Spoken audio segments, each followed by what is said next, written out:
Sir భారతదేశంలో YS ఫ్యామిలీయే కాదు కదా, అనేక మంది భిన్న పార్టీల్లో ఉండి పోటీ చేస్తున్నారు.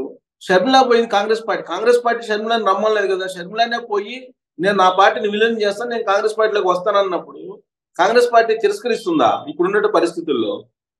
నాకున్న ఇన్ఫర్మేషన్ ఏంటంటే రాహుల్ గాంధీ మీరు ఫ్యామిలీలో అన్న పార్టీ ఉన్నప్పుడు మీరు ఈ పార్టీ వైపు నుంచి పోరాటం కరెక్ట్ కాదేమో ఒకసారి ఆలోచించి చెప్పండి అని చెప్పి మొదటి మీటింగ్ లోనే వెనక్కి పంపించాడు రాహుల్ గాంధీ. అంటే ఇంకా వీళ్ళకు విధి లేని పరిస్థితి ఉంది ఇక్కడ. ఏదో విధంగా ఆమె టార్గెట్ ఎవరు నెరవేరుస్తారు చెప్పు? ఆమె కాంగ్రెస్ పార్టీలో రాదనుకున్నాం, తెలంగాణలో ఆ పార్టీని కొనసాగిస్తే ఎన్నికల్లో పోటీ చేయకుండా ఆగిపోయింది.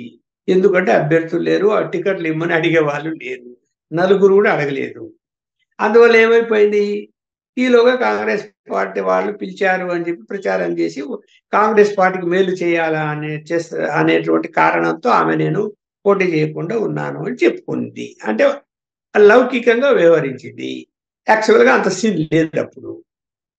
తర్వాత ఆమెకు అన్ని తెలివితేటలు ఉన్నాయి. ఇప్పుడు నేను ఎన్నికల్లో నలుగురు అడగలేదు ఆమె మేము టికెట్ పోటీ చేస్తామని 119లో. ఆమె పోటీ చేసినా అక్కడ డిపాజిట్ వచ్చేది కాదు. అది ఆమెకు అర్థం చేసుకొని ఆమె ఏం చేసింది తెలివిగా, కాంగ్రెస్ పార్టీలో మా పార్టీ నేను చేస్తాను అనేటువంటి ఒక బయట అంతా అంటే లీకేజ్ చేసేసి అదంతా తిరిగి ఢిల్లీకి పోయి ఒకసారి అదంతా హంగామా చేసేసరికి ఏమైపోయింది, మళ్ళీ ఏం చేసింది, తెలంగాణలో ఉన్న కాంగ్రెస్ లీడర్లు ఇప్పుడు నన్ను అడుగుకుంటున్నారు, అయినా కూడా కాంగ్రెస్ పార్టీకి నేను వెల్ చేయాలా అనే ఉద్దేశంతో పోటీని ఇచ్చి తప్పుకుంటున్నామని చెప్పి గమనుంటున్నామా అండి. ఇప్పుడు ఏమంటుంది, పోటీ నుంచి మేము తప్పుకోవటం వల్లే 42 సీట్లలో కాంగ్రెస్ పార్టీ గెలవగలిగింది, అధికారంలోకి రాగలిగింది అంటే మళ్ళీ ఇప్పుడు తెలివిగా. అది మామూలే సార్. అది ఎవరైనా ఇప్పుడు పవన్ కళ్యాణ్ కూడా 2014లో నా వల్లనే నరేంద్ర మోడీ కేంద్రంలో వచ్చాడు, రాష్ట్రంలో చంద్రబాబు నాయుడు వచ్చాడని చెప్పారు. అది మామూలే అనుకోండి. అయితే ఒకటి ఇప్పుడుండే పరిస్థితుల్లో సార్ విజయమ్మ పరిస్థితి, విజయమ్మ బయటకు వస్తారు అనుకుంటారా మీరు? ఆమె కూడా హెల్త్ బాగాలేదు, మోకాలు నొప్పులు, ఆమె నడవటం అంత కొన్ని ఇబ్బందిగా ఉన్నాయి. ఆమె ఇప్పుడు ఎన్నికల ప్రచారమో ఇప్పుడు అటువైపు కానీ ఇటువైపు కానీ తిరిగే పరిస్థితి అయితే లేదు. నాకున్న సమాచారం మేరకు ఏంటంటే ఆస్తులకు సంబంధించిన అంశాలని సెటిల్ చేసుకున్నాడంట జగన్మోహన్ రెడ్డి గారు. తల్లిగారు చెప్పిన మాట విని, అలాగే కొంతమంది పెద్దలు చెప్పిన మాట, బంధువులు చెప్పిన మాట విని యాక్చువల్గా ఆ ఇష్యూ ఇప్పుడు లేదు. రాజకీయ విభేదాలు ఉండొచ్చేమో కానీ ఆర్థిక పరమైన అంశాలు సంబంధించి అది సర్దుబాటు చేసుకున్నాడని పక్కా సమాచారం ఉంది. ఇప్పుడు మరి ఇన్ని మాట్లాడుతుంది ఆమె, అన్నగారు రాష్ట్రాన్ని ఇట్లా ఏర్పాటు చేశాడు, ఇది చేశాడు, అది చేశాడని. జనములు ఒక మాట అనమనండి చూద్దాం. మా తండ్రి గారి ఆస్తులు నాకు వాటా ఉంది చట్ట ప్రకారం, మా అన్న ఈ రోజు కూడా నాకు పంచి ఇవ్వలేదు ఆస్తులు, నా కుటుంబానికి ద్రోహం చేస్తున్నాడు అనమనండి చూద్దాం. అడగమనండి ఆ మాట. అడగదు. అడిగేది మాట్లాడుతుందా ఇప్పటివరకు? మాట్లాడలేదు. ఇప్పటివరకేదో మాట్లాడలా. అది జనంలో సింపతి ఇంకా పెరుగుతుందే పెరగదా ఆమెకు? అలాగే జగన్మోహన్ రెడ్డి గారికి డ్యామేజ్ అవుతుందే కాదా? అవుతుంది కదా. ఎవరైనా చూడు, అమ్మ చూడు తండ్రి ఆస్తి అంట కూతురు పంచలేదు, అన్న కంట్రోల్లో పెట్టుకున్నాడు, యాక్చువల్గా చట్ట ప్రకారం ఇద్దరికి సమానంగా హక్కులు ఉన్నాయి కదా అని ఎవరైనా అంటారు కదా. ఆయన గారి రాజశేఖర్ గారి పేరుతో చాలా ఆస్తులు ఉన్నాయి కదా చాలా చోట్ల. మరి ఇప్పుడు వ్యాపారాలలో కూడా ఏ వాటాలు అంటున్నారు కానీ అది నాకు సరైన సమాచారం లేదు నా దగ్గర. సార్ ఇంకోటి ఏంటంటే ఇవాళ ఆర్కే వీకెండ్ విత్ ఆర్కేలో ఒక న్యూస్ రాశారు సార్. దాంట్లో ఏంటంటే షర్మిల వద్దన్నా కానీ విజయమ్మ వెళ్ళి జగన్మోహన్ రెడ్డికి ప్రచారానికి చేయబోతోంది రేపు ఎన్నికల్లో. ఈయన పోయి ఏదో కొంచెం కన్నీళ్లు పెట్టుకొని ఒకవేళ నేను మళ్ళీ సీఎం కాకపోతే జైలుకి వెళ్లాల్సి వస్తుంది, శాశ్వతంగా నేను జైల్లో జీవితం గడపాల్సి వస్తుంది, కాబట్టి నువ్వు బయటకు వచ్చి నాకు ప్రచారం చేయాలి మద్దతుగా అని చెప్పి ఈయన ఏదో పోయి రిక్వెస్ట్ చేస్తే ఆమె అంగీకరించినట్టు ఆ వీకెండ్ లో రాసినటువంటి న్యూస్. దాన్ని మీరు ఏ విధంగా చూస్తారు? ఇప్పుడు వాళ్ళు ఎంతసేపు ఉన్నా ఒక కొన్ని మీడియా సంస్థలు, మీరు చెప్పిన మీడియా సంస్థలు కానీ ఇంకా కొన్ని సంస్థలు ఎప్పుడప్పుడు జగన్మోహన్ రెడ్డి గారు జైలుకి పోతారా అనేటువంటి పద్ధతిలోనే వాళ్ళు ప్రచారాలు చేస్తున్నారు.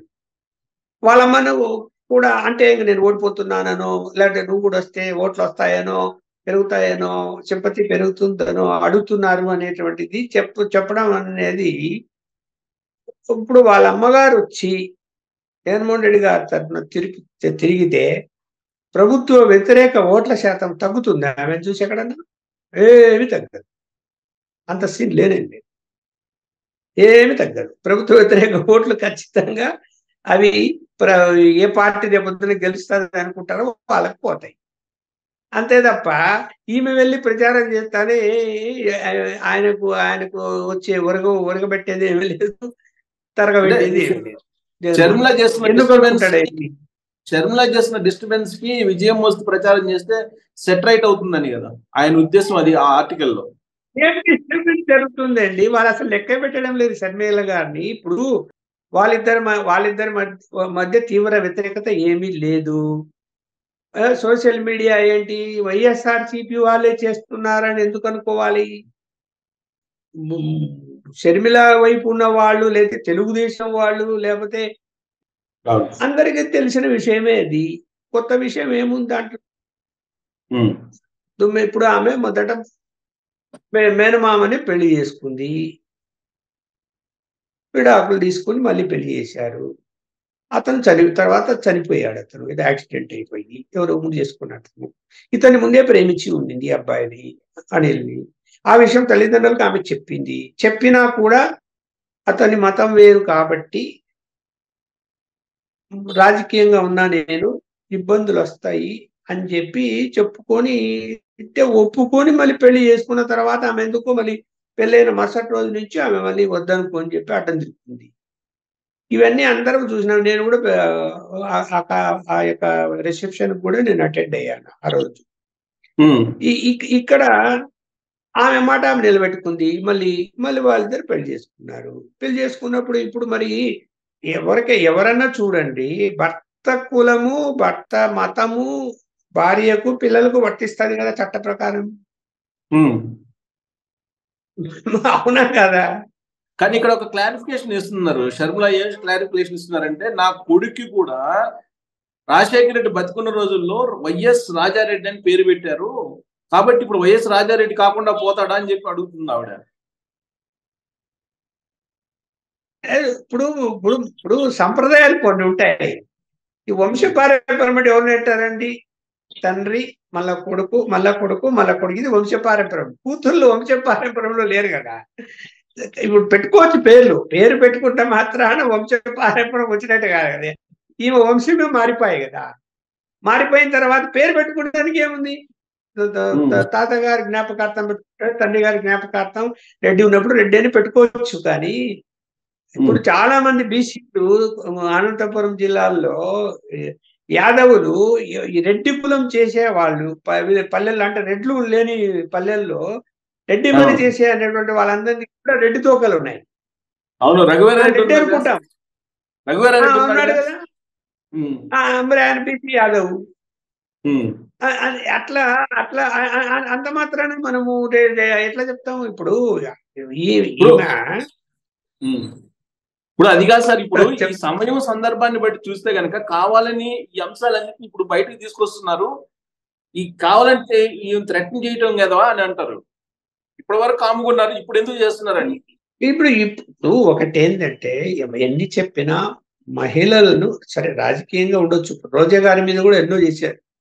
మహిళలను ఆ విధంగా కించపరుస్తూ వీడియోలు చేసి సోషల్ మీడియాలో మూవ్ చేయటం అన్నది సంప్రదాయము, అసలు పద్ధతి మంచిదే కాదు. ఎవరికి, ఏ రాజకీయ పార్టీకి ఆ గౌరవం అనేది వాళ్ళకి ఇవ్వాలి. రకరకాల కారణాలు ఉంటాయి రాజకీయాలకు ఎందుకు వచ్చారు, ఏం చేశారు. ఆమె సినిమా రంగంలో ఉంటూ రోజా రాజకీయ రంగంలోకి ఎందుకు వచ్చింది, ఏంటి ఏం చెప్పాలి దానికి మనం. ఈమె రాజశేఖర ఫ్యామిలీ రాజకీయంగా ఉన్న ఫ్యామిలీ, ఆ ఫ్యామిలీ నుంచి ఈమె వచ్చింది, తప్పేముంది దాంట్లో? వస్తుంది.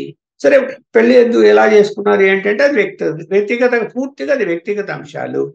దాని మీద కూడా అన్ని విమర్శలు చేస్తూ ఎక్కడ చిన్న అవకాశం దొరికినా కూడా దాన్ని చిలువలు పొలవలు చేసేసి డ్యామేజ్ చేయడం అన్నది ఎవరు చేస్తున్నారో ఆ చేసే వాళ్లకు తెలివి ఎరువంతా కూడా ఉండాలి.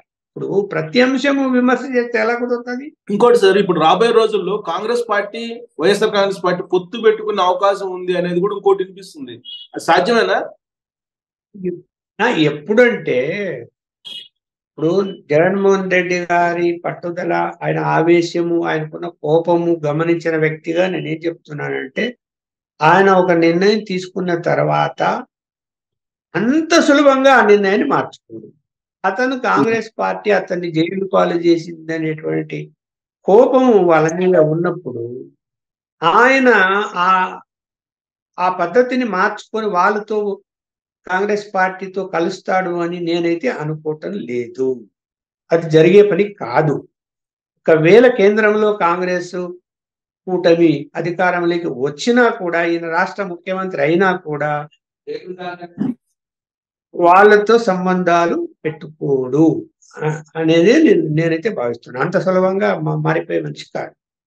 సార్, ఫైనల్ గా రాజశేఖర్ రెడ్డి గట్స్ షర్మిలకు ఉన్నాయా, లేకపోతే జగన్మోహన్ రెడ్డికి ఉన్నట్టు కనిపిస్తుందా మీకు?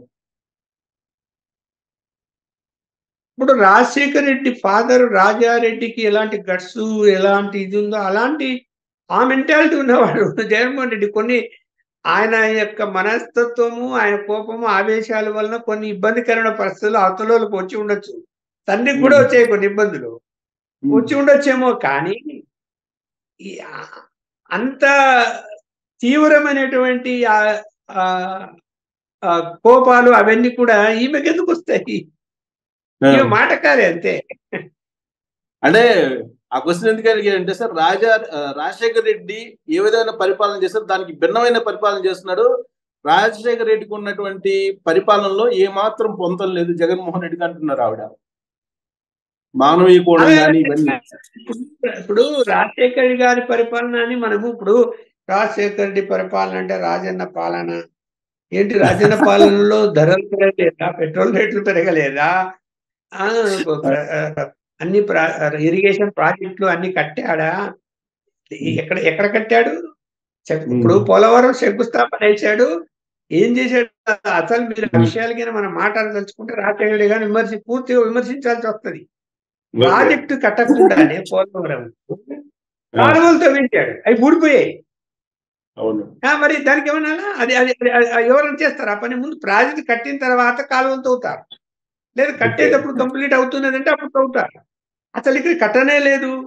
దానికి సిడబ్ల్యూసి చాలా చాలా డిబేటబుల్ సార్. ఒక మాటలో షర్మిల కడప నుంచి ఎంపీగానా లేదా పులివెందుల నుంచి పోటీ చేసే అవకాశం సార్, మీ ఇన్ఫర్మేషన్? ఆమె ఎక్కడ పోటీ చేయదు, ఆ కడప జిల్లాలోనే పోటీ చేయదు. అవునా? సో ఇదంతా మనం అన్నా చెల్లెల మధ్య జరుగుతున్నటువంటి గేమ్ కి మనం చూసే వాళ్ళం. Right sir. ఎక్కడైనా పోయి బయట ఏదన్నా మళ్ళీ పోటీ చేయలేదు అంటారనుకుని ఎక్కడైనా వేరే జిల్లాలలో పోటీ చేస్తే చేయొచ్చేమో కానీ ఇప్పుడు ఇంకోటి ప్రాబ్లం ఉంది ఆమెకు. ఓటు హక్కు ఇక్కడ ఉంది హైదరాబాద్ లో. ఓకే. ఆమె అసెంబ్లీకి పోటీ చేయాలంటే ఓటు హక్కు ఇక్కడి నుంచి మారాలా? అప్లికేషన్ పెట్టిందో లేదో తెలియదు. మారకుండా పార్లమెంట్ కి పోటీ చేయొచ్చు ఎక్కడైనా, ఎందుకంటే ఓటు హక్కు ఇండియాలో ఎక్కడ ఉన్నా కూడా ఏ పార్లమెంట్ కైనా పోటీ చేయొచ్చు. ఓకే, థ్యాంక్ యూ అండి. Thank you sir. Thank you very much Lakshman garu. Interact అయినందుకు థ్యాంక్ యూ వెరీ మచ్.